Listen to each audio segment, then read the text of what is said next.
กล่าวทักทายสบายดีทุกคนที่กำลังติดตามมักชมเนาะยินดีต้อนรับเข้าสู่ซองอาคาน้อยเนาะกลับมาแล้วทุกคนหลังจากที่เราห่างหายไปประมาณเกือบมา2 อาทิตย์เนาะเพราะว่าเป็นช่วงที่เป็นไข้ทุกคน ไข้ขึ้นแล้วก็สุขภาพไม่ค่อยดีแล้วก็ต้องขอโทษขออภัยน้ำทุกคนที่ติดตามมักชมอยู่เนาะแล้วก็ขอถือโอกาสนี้เนาะสบายดีปีใหม่ทุกคนเด้อทุกคนเด้อตอนนี้ก็เป็น2021แล้วหรือว่า2021เนาะตอนนี้ก็เป็นปีใหม่เนาะหวังว่าชีวิตของแต่ละคนเนาะจะได้พบแต่สิ่งดีๆเนาะตอนนี้เรามากินข้าวปลากันทุกคนมีน้องๆเขามาแต่ทางโหยทรายเนาะเคยบอกบ่อแก้วนั่นแหละแล้วก็มาแต่เมืองเด้แล้วก็มีสาวคูเด้ตอนนี้เราสิมาย่างปลากินกับเถียงนาของ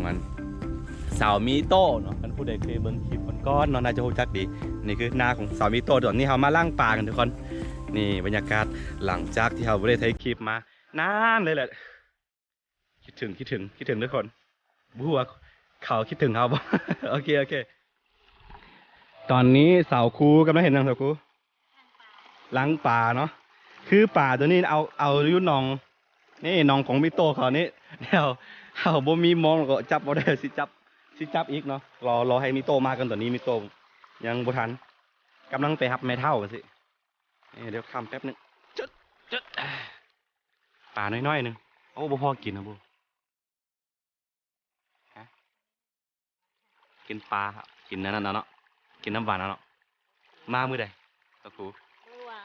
เมื่อวานก็ดี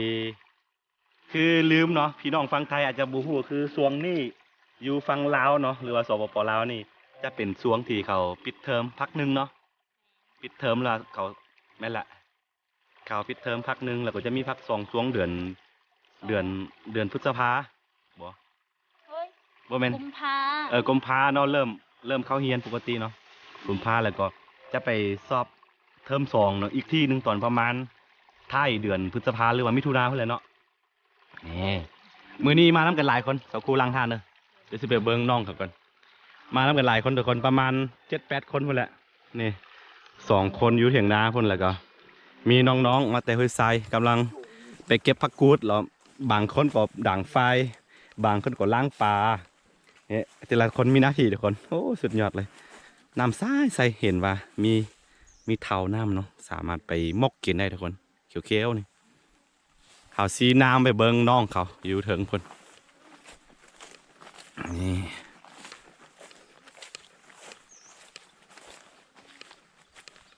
ติดตามแมวยาวไปทุกคน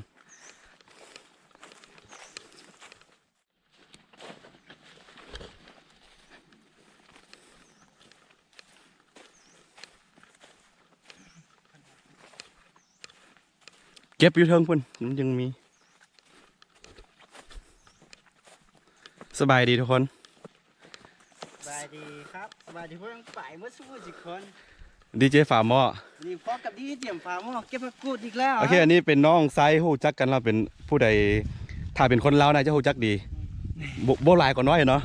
คนที่ตามตอนนี้ทั้งแฟนเพจประมาณ100,000 กว่าแล้วทุกคนเพจซื้อว่าดีเจเจมฟาร์มอเนาะตามหน้าจอได้ขึ้นให้ขอบอกว่าผักกูดยังมีหลายแทรกมันก็บ่แปลกว่าผู้สาวมันจะมีหลายใจคนหนาเสียบ เดี๋ยวซีพาไปเบิ้งผู้สาวน้องสาวมาแต่ห้วยทรายผู้เป็นไงลาบละ เอามาขึ้น เป็นไงมาคือน้องเขามาแต่มื้อวานนี่ประมาณออกแต่ห้วยทรายมาตอนประมาณ5 โมงแรงแต่ว่าอันนี้เป็นครั้งแรกของน้องมันบ่เคยมาที่จริงนี่คือเฮาเป็นคนพื้นที่อยู่เมืองนี่แต่ว่าปกติเฮาเวลาพวกไอ้ไปห้วยทรายบ่อย่างนี้กลับมาตอนประมาณ1 โมง 2 โมงอย่างนี้แหละคันมา5 โมงอย่างนี้ก็มันค่อนข้างดึกไปอีกอย่างช่วงนี้ก็เป็นช่วงฤดูหนาวเด้ เห็นว่ามึงวันนี่ล่มเห็นมั้ย แม่นแหละโอ้ เบิ่ง แม่เป็นแบบสุด ทางมึง นี่แต่ก็ทมเทนะทุกคนเพื่อ แม่นแหละ ความหักมันบ่ โดย ด้วยแหละ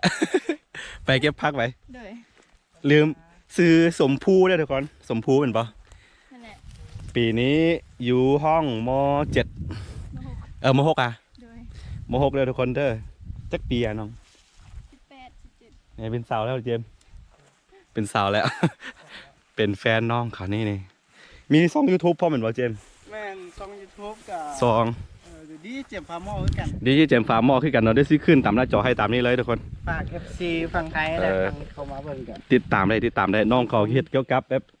จำพวกเป็นตลกเฮฮานี่แหละแล้วหรือว่าไลฟ์สไตล์แบบง่ายๆเนาะ แล้วก็คลิปแบบ คำคมไปยังโดนๆเนาะ โดย คำให้อันแรงแห้งบรรยายบอยเนาะมีหมดแบบโอเคตอนนี้เฮาสิเก็บผักไปเฮ็ดหยังกินเมนู โคตรได้หลายแล้ว เป็นเมนูหยัง เขาจะไปเฮ็ดเมนูก็คือเขาจะเฮ็ดมกเนาะ มก เขาจะเอาเอาใบตองนี่เอาใบตองนี่ เก็บเอาไปตองก็เป็นมกเอาเนาะ ไปมก คันเฮาจับปลาซิวมีหยังได้นี่เป็นมกใส่ปลาซิวมีหยังให้คัก แม่น โอเคทุกคนติดตามเรื่องราวการมากินข้าวปลายังไงเนาะ ๆ เก็บผักฮักนอกกินไม่ยังมาเฮ็ดกินอยู่บ้านๆสไตล์ของเราเนี่ยทุกคนแล้วเจอกัน ในตอนนี้เฮ็ดหยังเจมส์ ไอ้ไอ้ ฮอดอ่ะ ฮะ เฮ็ดฮอดเนาะ ฮอน ตอนนี้เฮาสิย่างปลาทุกคนย่างปลาแล้วก็นี่สิมกผักกูดพร้อมผักกูดบ่เจ้าครูผักกูด โอ้ย คั่นเพิ่นสิบ่ใส่น้ำอีกหนึ่ง มีผักกูดแล้วก็มีผักกาดของซามิโตะเนาะบ่ได้บอกเจ้าของสำเร็จรักก่อน เดี๋ยวน้ำมาตำหลัง ออกมาเนาะ ปรับไม้ เอา นี่ ปลาหนึ่งมาด้วยสิ มีตอนนี้อยู่น้ำกันวัน1 2 3 7 คนบวกมีโตก็เป็น8 คน อันนี้คือบ่ใส่ โอ้ย เป็นหยัง บกใส่นี่ก่อน เอาออกไหมเอาแกะออกพี่อันนี้เอาผ้าคุดนี่บ่ไว้ใจสีมือมันได้ไว้ได้ เอ้า อันนี้คือทัดกักบอลเนาะมันมาเรียงทำหาเลยแหละ ไม่ไว้ใจชิมือเจอไว้ใจชิมือ ขี้มือ โอ้ยทางนี้ก็ปิ่ง บ่มีตัดเอาเหรอตัดแล้วก็พลอยมันหอมเนาะ อันนี้ นี่มันจะมีมอกวักกูดแล้วก็ตัวนี้เด้อทุกคนเด้อ ข้ายังเหลือโฆษณาทุกอย่าง นี่แล้วก็เขาเอาลูกสาวมานำทุกคน ลูกสาวเขาปะใส่ละ คนที่สั่ง นอนอ่ะนี่นอนอยู่ ใส่สิ ลูกสาวอยู่น้ำแม่อยู่ มาบ่สนไร น้ำแม่แล้ววะ สนไรมันบ่มักผู้ชายมักผู้หญิงบ่มักผู้หญิง เพราะว่ามันเป็น มันเป็นผู้หญิง มาโอ้มึงเอานม หนุ่มใช่ไหมใช่ไหมเธอคูหนุ่มใช่ นี่เอามานำพวกบ่มีคนเบิ่งเอาไปหาแม่เอา นมใช่ก่อนทีนี้ พี่ทั้งหลัง พูดว่านมน้ำอ่ะ นี่ พ่อเบิ้งก็เห็น ก่อน กวนเนาะเอ้าบุกิน กล้วยกับอันมักเกี่ยงมันยังกินเกี่ยงยังเอาไปเอาให้เอาสิป้อนอาหารให้มันมันบ่นอนแล้วนี่เห็นบ่โคตรดีใจบ่ต้องเปิดได้สิมาติดเลยก็สิอืม ป้าแม่มันกำเลยเอาอ้อยเลยเนาะ นี่มันหูความสักคันเฮาเอาปลาอยู่พี่นี่มันเครียดแล้วแหละ เขียดบ่ยอมลง บ่ยอมเลย แต่เสียใช่ปะ เอา จับให้จับอีกมือหนึ่งไหม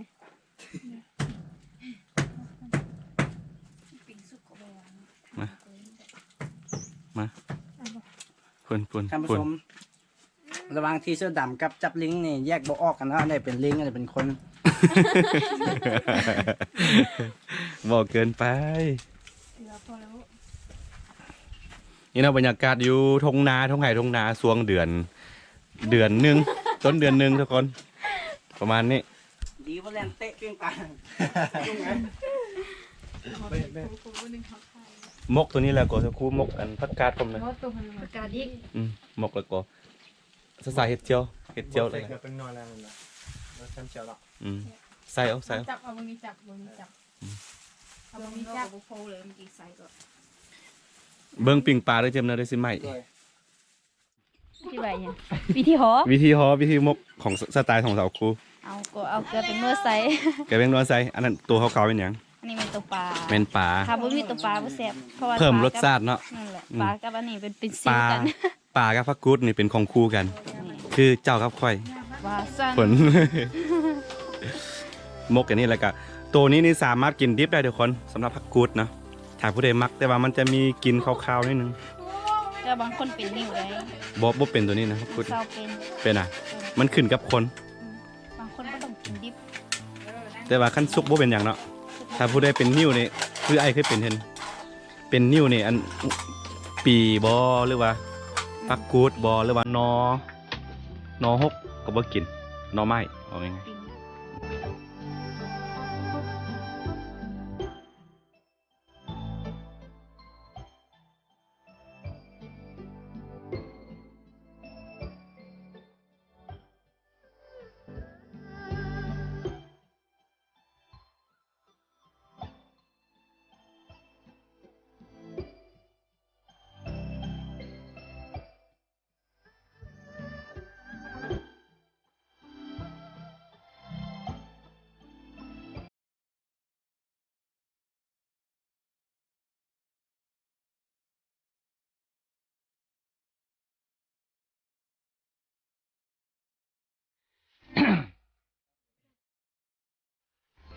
ตอนนี้ก็ได้เวลากินข้าวทุกคน ใจ เอาสิบอกเมนูเสาพูแนะนำเมนูดู อันนี้เป็น ไม่อ่ะปลา ปิ้งปลาแล้วก็ อันนี้จะเป็นอันมก มก ผักกูดผักกาดแดตัวนี้ผักกาดละปนกันแล้วก็อันนี้ก็ผักกาดแล้วก็มีเจียวเด้อเจียวอันนี้เป็นเจียวปนแล้วก็มาปนอย่าเป็นนัวใส่ผักหอมใส่แล้วก็จำกับผักกาดดิบตัวนี้ แล้วก็คนเฮามื้อนี้มีเบิ่งนับคนกัน7 คนเนาะในน้องนุ่นมาแต่ห้วยทรายอยู่เนาะแล้วก็ผู้สมภูมาแต่ห้วยทรายคือกันเด้อแล้วก็ในนี้เทบ้านเทบ้านเฮาหมดแล้วก็นี่น้องทรายน้องไผ่แล้วก็นี่สาวครูเป็นไง กำลังกินข้าวอยู่ กำลังกินข้าวเงียบจังเลย นี่บรรยากาศบ้านๆที่กะยังบ่ได้บ้านเพิ่นเด้อเพราะว่าตอนนี้เฮาอยู่เถียงนาคันแบบสิให้บ้านๆกว่านี้ก็ต้องเข้าป่าแต่ว่าช่วงนี้ก็กำลังสุขภาพบ่ค่อยดีเดี๋ยวคันกินข้าวอิ่มแล้วคันบ่ค่ำเดี๋ยวสิไปป่าอีกเอาเด็กน้อยไปใส่งานก่อนจกปูเด้อพูน่ะ ด้วย นุ่นเด้อกินข้าวได้ คือจะมวน โอ้สุดๆแหละ เอาเคย ตื่นเต้น ตัวปูนนี้แต่ตายแล้ว แต่ว่าอันเล็บมืออย่างนั้นจกบ่ได้บ่ได้ สลายไอ้ถนัดจกบัวจกหอยหลายก็มึงอ่ะเดี๋ยวมัน มักจกหอย เลยหอยมันง่ายแล้ว นี่กินข้าวกัน ดูเราเนี่ย ลำบากบ่เย็นลำบากตื่นบ่ต้องนกบ่เป็นผู้ใหญ่ เป็นได้ไดไปทางใดปะ ป้าไปอันหวยออไปแต่ตอนเช้า6 โมงครึ่ง7 โมงก็ไปบ่เห็นแม่เฒ่าเลย ไปแล้วก็ไปท่าอยู่หั่น ไม่เท่าทางใดปะ แม่เฒ่าแม่เฒ่าจิ๋วโหยาพื้นเมืองนี่อีเมลบ่สบาย อ๋อสิไปเอายาซื้อเต ไปเอายา สิตังไม่เท่ามาพี่ มาพี่ มาอะไรเนี่ย มาแล้วก็มาไปท่าพวกโดน อิ กิ สระ นข้าวเด้แล้วก็ขอเขากินข้าวนี่แล้วก็ท่าจนแบบอะไรวะโทรหาอีเมลกลับแล้วเด้อว่าซั่นใจเย็นๆ อันนี้ก็ท่า กินได้กำลังสิกิน อันนี้ต้องบอกว่า เป็นเจ้าของนา เถียงนาโดยนี่แล้วก็น้องปลาบัวมีปลาบัวมีนี่กินข้าวกันบรรยากาศบ้านๆทุกคน คือว่าอันคิดว่าเมาหมดแล้ว บ่ท่านะ นั่งเริ่มกิน เราสิกินก่อนเดี๋ยวสิเมาป้าก็เสียดายท่าน้ำกันผลที่จริง กินได้ รถอันลมรถนี่ ไม่เลย เจ็บบ่ โอ้ทั้งตัวทั้งคิงใน3 มื้อ โอเคทุกคนตอนนี้ก็บรรยากาศแรงๆประมาณ6 โมงประมาณ6 โมงแรงมันแหละนี่ตอนเฮามาแต่เช้าๆตอนนี้เฮากำลังนางล้มกันอยู่ กับเจ้าของเที่ยงนาเป็นได้ใดรู้สึกได้ใด โอ้ซึกเมาหน่อยนึง เมานิดนึงน้ำหวาน เมาน้ำหวาน เอาน้ำหวานเด้อทุกคนเด้อ แต่ว่าหนาวเนาะ หนาว เย็นมาก ดีแท้เดี๋ยวอันเฮาอันดังไฟอยู่พี่ อันนั้นก็ได้จีมันกิน แมน สุดยอดเลย เดี๋ยวกับเลยไผ่ไปเอามันเนาะเอาไปตอนนี้เลยบอกเลยไผ่ เอาอ่ะ ไป นี่ทุกคนตอนนี้เฮา ไปเอามันมาจีเนาะ ฝากกันเด้อฝากกันเด้อผู้สาว เพราะว่า เอ็กซีอาร์กันเลยคนใดเป็นผู้สาวเลยก็ติ๊กต่อหาเด้อเด้อน างฟิงไฟ แม่นแหละทิ้งไปเนาะโอ้โห จี แม่นแหละ นางฟิงไฟสุดๆ แต่ว่า นี่ เฮา ครับ บ่มีอันจะขุด มีเสียม รู้อันใหม่อะนะ เอาไม้มาตัดไม้มาเสียบใส่ มื้อนี้ก็เป็นกันสังสรรค์เอาเป็นว่าเป็นกันฉลองปีใหม่แล้วกันเนาะเพราะว่า ไปดีปีไหม สบายดีปีใหม่ทุกคน FC ทุกคนเนาะที่ติดตามเนาะช่วงนี้ก็อย่างที่บอกไปเนาะแต่ต้นคลิปเลยเฮาเป็นไข้บ่สบายนิดนึงแล้วก็หายไปเลย แล้วก็เลยบ่กินเบียร์เนาะ แล้วมื้อนี้ ทานคำสีเพิ่นบ่กิน กัด เบียร์ ดี กับสาคู กินแบบว่านี่ ๆนี่ประมาณนี้ทุกคน ทานเพิ่น เฮาสิลาท่านผู้ชมไปเท่านี้ ฝากเอบีก่อนฝาก เอวีเป็นได้เอวีช่วงนี้เฮิดๆอกหัก ช่วงนี้โอ้ฮักสาวก็ว่าได้เปิดทัวร์เพิ่มไปแล้ว เอ้า บ่ต้องสามเติมเฮา สา บ่ คู ต้องสามเติมเพราะว่าคนเขากำลังอกหักเนาะ ตอนนี้เฮาสิ ต้องได้ใส่แฟกต์ อะไรนะเป็นโควิดบ่นี่ บ่ตอนนี้เฮา พูดเลย สาวคู่เป็นตากล้อง อย่า สาคูเป็นตากล้องตอนนี้ท่านผู้ชม ตอนนี้เฮาสิอันนั้นเนาะนับแต่มื้อนี้ไปเฮาสิมีคลิปออกมาเรื่อยๆเนาะถ้ามีโอกาสมีเวลา มีดีแล้วมีแล้ว มีเพราะว่า เดี๋ยวว่า มีตัวก็อยู่เงินทุกมื้ออยู่ ตามแต่ว่าเวลาสิมีบ่เนาะ แม่น เพราะว่าสาวคู่ก็หาเซ็ง ๆหาเสียงแล้ว เซ็งแล้ว แม่น เซ็งแล้วพักนึงเนาะ หาก็มา น่าจะมีเวลาเมื่อวานนี่โอเค อนาถ สำหรับคลิปนี้ก็สิมีประมาณนี้ทุกคนคันผู้ใดมักก็อย่าลืม